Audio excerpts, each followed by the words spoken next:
Itu zaman perang dulu, dari penjajahan Belanda, daerah ini suka banget dipakai buat buang mayat yang mati karena peperangan. Dan sekarang daerah ini udah jadi tempat padat penduduk, dan bahkan ada yang jadi satu tempat yang selalu kita datengin kalau misalnya kita lagi berpergian. Mana kamu? Daerah Stasiun Jatinegara. Oke. Gue dapat cerita, jadi ada satu cewek namanya Ayu. Waktu itu dia umurnya 22 tahun, dan dia ini orang daerah, bukan orang Jakarta. Dia baru pindah ke Jakarta tahun 2004-an karena dapat kerjaan dari saudaranya di Jakarta. Nah sebelumnya, dia itu tinggal di daerah Jawa Tengah. Dan pas pindah ke Jakarta, dia naik kereta dan turun di stasiun Jatinegara. Oke. Jadi ini cerita di mana dia untuk pertama kalinya nginjekin kakinya di Jakarta dan langsung diganggu sama hal mistis. Jadi ini dia dari Jawa Tengah naik kereta dan nyampe di Jakarta sekitar jam 11-an malam. Di hari itu dia udah janjian sama saudara yang ngasih kerja di Jakarta ini. Kata saudaranya, dia bakal dijemput jam 11-an malam. Pas Ayu sampai Jakarta lah. Pas udah sampai Jakarta, Ayu ini langsung ngabarin saudaranya. Saudaranya namanya Mamat. Dia SMS tuh ke Mamat, udah sampai Jakarta. Tapi gak dibalas-balas sama Mamat. Ayu mikir lah kayak, mungkin Mamat ini udah jalan, makanya gak bales. Jadi Ayu ini bisa santai dulu, ke kamar mandi dulu, barulah dia keluar peron tuh. Jalan ke lobi stasiunnya. Sampai sekitar jam setengah 12 malam, Ayu ini nunggu di hall utamanya stasiun ini. Tapi gak ada balasan sama sekali sama Mamat. SMS-nya gak dibales nih. Sampai-sampai Ayu nelfon lah sama Mamat. Tapi tetap aja gak diangkat sama sekali sama Mamat. Bahkan sampai telepon keempat Ayu, HP Mamat mati dan gak bisa telepon akhirnya. Di situ Ayu deg-degan banget. Karena yang tadi gue bilang, ini kan pertama kali dia nyampe Jakarta. Ke kota besar, sendirian, dan saudara yang hilang. Jadi dia gak ada siapa-siapa di Jakarta kan? Iya. Pokoknya si Ayu nih kelulus banget lah. Nggak tahu mau kemana. Si Mamat ini cuma bilang, pokoknya rumah Mamat itu ada di daerah Cawang. Ya nggak jauh sih dari Jatinegara. Cuman kan tetap aja Ayu baru pertama kali ke Jakarta ya pasti dia takut kan. Alamat lengkapnya juga nggak ada Moy. Dari kasih tahu. Pokoknya si Mamat bilang, rumahnya di Cawang aja gitu nan.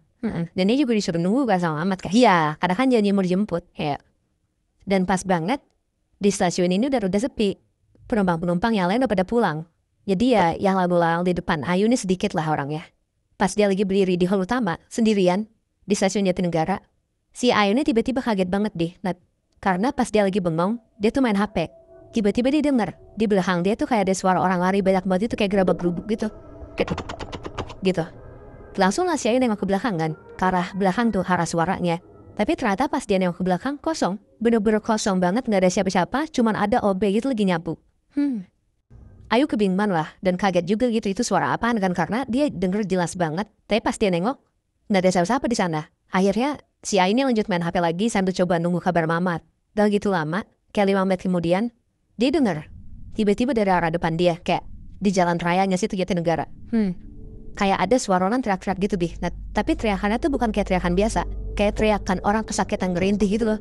Kayak gitu, tapi banyak banget suaranya. Dan cuma satu tapi kayak saut-sautan gitu loh. Terus gak gitu lama, itu denger di balik suara orang yang teriak-teriak merintih itu ada suara orang ngomong kayak tolong gitu. Di situ tuh Ayu bener-bener ketakutan banget. Dia yakin banget karena ini tuh bukan suara orang gitu. Lagi-lagi pas dia ngeliat ke depan, ada sih banyak angkot, orang jualan. Cuman orang-orang di depan dia lihat itu ngerasa kayak nggak ada apa-apa gitu loh. Kayak nggak ada orang minta tolong. Dan denger cuma Ayu doang. Si Ayu itu langsung buru-buru lah keluar dari daerah stasiun Jatinegara dan random jalan nggak tahu kemana. Pokoknya dia mau keluar dari tempat itulah. Dia jalan lurus terus. Dia nggak tahu di mana. Dia nggak tahu mau kemana. Pokoknya dia takut dan dia pengen jauh dari situ. Pas lagi di jalan, jalanan tuh rada sepi. Dia ngelewatin kayak pemukiman biasa gitu. Tapi ada beberapa orang kayak bapak-bapak, tukang ojek gitu di jalanan itulah. Karena gembolan si Ayu ini banyak, jadi abang-abang ojek yang nunggu tuh jadi kayak nanya gitu loh ke Ayu, mau kemana mbak? Mau dianterin gak mbak? Gitu. Tapi karena Ayu ini takut, jadi dia nyuekin orang-orang ada di sana. Ayu jalan sambil coba nelponin Mamat berkali-kali, dan akhirnya HP Mamat hidup. Cuman dia gak diangkat lagi sama si Mamat. Ayu akhirnya duduk lah, karena dia udah jalan jauh dan gak tahu mau kemana. Ayu duduk tuh, di trotoar jalanan situ. Pas Ayu lagi duduk, tiba-tiba ada bapak-bapak nyamperin Ayu. Perawakannya kayak bapak-bapak tinggi gede, putih dan kayak pakai baju dinas tentara gitu lah. Bapaknya nyamperin Ayu, habis itu nanya, kamu di sini malam-malam ngapain? Sendirian lagi? Ayu jawab, saya nungguin saudara saya jemput pak, dari tadi saya telepon gak diangkat-angkat. Saya udah hampir nunggu 1 jam di stasiun tapi nggak ada balasan sama saudara saya, jadi saya jalan sendiri. Si bapak ini nanya, emang rumah saudara Ayu di mana? Kalau misalnya dekat, bapak ini mau nemenin jalan. Ayu bilang, rumah saudara itu ada di Cawang. Si bapak ini bilang, dia mau nemenin Ayu jalan kaki.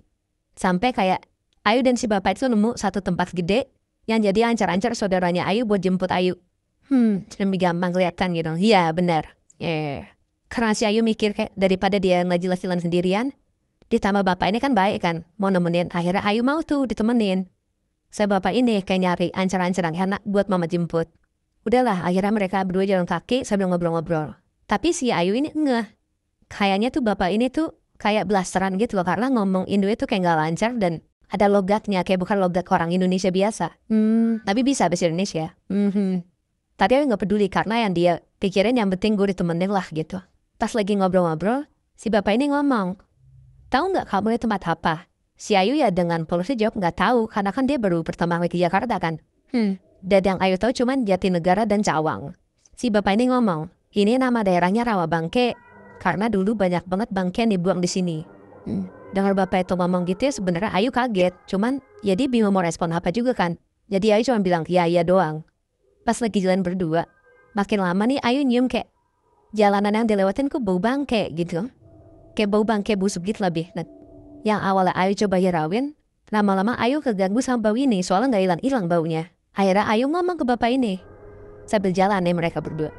Pak, bapak nyium bau nggak enak nggak sih pak? Nah, si bapak ini ngomong, iya mbak, ini bau saya kok. Nih ganggu ya. Dengar bapak itu ngomong, Ayu tuh langsung nengok lah ke bapak ini sambil jalan. Dan pas Ayu nengok ke bapak ini, Ayu lihat muka bapak itu udah hancur lebur. Bener-bener bolong-bolong dan busuk. Habis itu badan dia tuh kayak bolong-bolong, ada darah kayak bener-bener bekas tembakan tuh banyak banget tuh Bihnat di badan bapak ini. Melihat kayak gitu Ayu langsung teriak kenceng banget. Dia langsung lari sekenceng-kencengnya dan dia nggak nengok sama sekali ke belakang. Jadi dia udah ninggalin si bapak inilah. Sambil lari, si Ayu tuh sambil nelfonin si Mamat. Dan akhirnya si Mamat ini jawab lah, angkat. Ayu nangis tuh sambil marah-marah nanya, Mamat di mana? Udah jam 12 malam kok nggak jemput dia segala macem. Mamat minta maaf tuh, dibilang dia ketiduran. Dan langsung dia mau buru-buru buat jemput Ayu. Udahlah, Ayu ngasih tuh ancar-ancar jalanan yang dia lewatin. Dan untungnya, jalanan yang Ayu lewatin ini udah rada ramai kendaraan. Jadi dia gak sendirian banget lah kesannya di situ kan. Akhirnya setelah 20 menitan si Ayu nunggu Mamat. Akhirnya Mamat nyampe. Ayu ini nunggu di daerah Rawabunga. Si Ayu ceritain lah ke Mamat apa yang dialamin tadi. Dan si Mamat ini bilang, kalau Rawabunga itu ya bener, kayak tadi bapak bilang.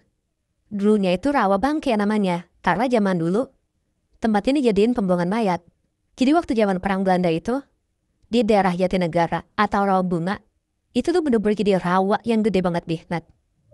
Dan cuma sedikit pemukiman di sana. Waktu pas zaman Belanda, zaman perangan Prancis lawan Inggris, banyak banget tentara yang mati di medan perang itu. Mayat-mayat tentara Inggris yang kala itu dibuang di rawa-rawa di daerah Rawabangke. Maka disebutnya rawa itu tuh Rawabangke. Tapi sekarang udah berubah jadi Rawabunga.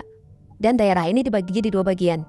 Waktu 1990-an, kawasan kecil yang ada di daerah stasiun Jatinegara itu namanya jadi Rawabening. Dan yang satunya lagi tetap dengan nama yang sama, kayak itu Rawabunga. Dari si bapak-bapak ini tuh baik ya sebenarnya niatnya Moy. Mungkin iya ya Nat, tapi karena si Ayu ini kaget lihat perawakan bapak sebenarnya kayak gitu, berarti langsung jadi ketakutan tuh. Dan gue juga mikir apakah emang bapak ini jadi salah satu korban peperangan waktu itu kan. Iya, berarti kemungkinan si bapak ini tuh antara tentara Inggris atau tentara Prancis sih gak sih? Iya mungkin, dengan perawakan yang Ayu lihat kayak blasteran kayak gitu kan Bi. Serem juga sih Moy. Nah kebayang gitu lu pertama kali ke Jakarta, lu gak tahu tempatnya kayak gimana. Tapi pengalaman pertama yang lu dapet pas lu ke Jakarta ya, didatengin sama orang halus gitu loh. Iya, kasihan banget Ayu.